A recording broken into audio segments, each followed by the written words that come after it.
Tensionet në gjirin persik kanë hyrë në një fazë të rrezikshme mbas afro gati 2 muaj konflikt. Presidenti amerikan Donald Trump dhe administrata e tij po shtyn për krimin e një koalicioni ndërkombëtar me qëllim garantimin e lirisë së lundrimit në një nga rrugët më strategjike të energjisë në botë. Sipas një njoftimi të siguruar nga burime mediatike, Departamenti Amerikan i Shtetit u ka bërë thirrje vendeve aleate të bashkohen në nismën e re të quajtur ndërtimi i lirisë detare. Kjo strukturë synon të koordinojë shkëmbimin e informacionit, veprimet diplomatike dhe zbatimin e sanksioneve për të siguruar kalimin e lirë të anijeve tregtare në ngushticën e Ormuzit. Megjithatë, përgjigjja e aleatëve duket mjaft e rezervuar. Vende si Franca dhe Britania kanë njoftuar se janë të gatshme të kontribuojnë vetëm mbas përfundimit të armiqësive.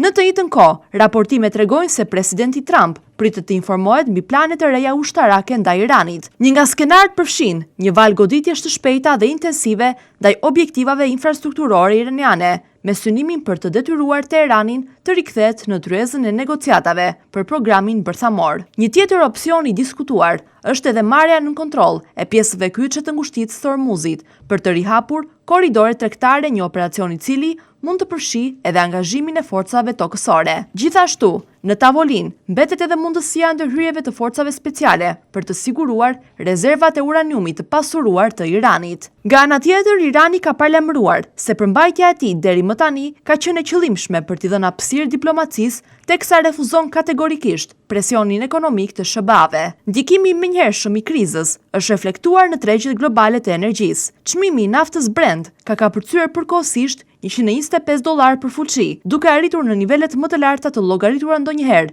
qysh prej viti 2022. Rritja e çmimeve u shet vazhdimisht nga frika e një ndërprerje të zgjatur të furnizimit nga lindja e mesme, një skenar i cili mund të frenojë rritjen ekonomike globale. Kontratat e ardhshme të naftës Brent u rritën me mbi 3.6%, teksa tensionet në rajon vazhdojnë të ushqejnë pasiguri në tregje.